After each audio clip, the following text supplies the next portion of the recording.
To integrate the Whoop charging cable, start by locating the charging port on your Whoop device, typically found at the top or side of the band. Next, take the charging cable and plug the smaller end into the port on your Whoop device, making sure it is securely connected. The other end of the charging cable should be plugged into a USB port on your computer or a wall adapter. Ensure the USB port or wall adapter is working properly and can supply the required power to charge your Whoop device.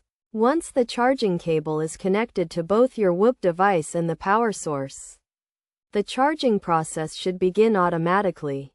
You can verify this by checking the Whoop app on your mobile device or the lights on the charging cable, which should indicate that your Whoop is charging.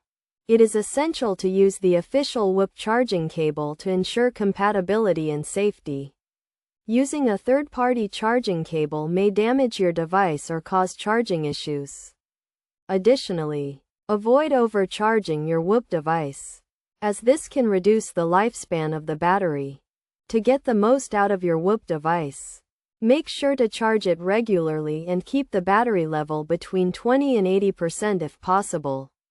This will help maintain the health of the battery and ensure your device continues to function optimally. By following these simple steps, you can easily integrate the Whoop charging cable and keep your device powered and ready for use. Remember to always handle the charging cable with care. Avoid exposure to water, and store it in a safe place when not in use to prolong its lifespan.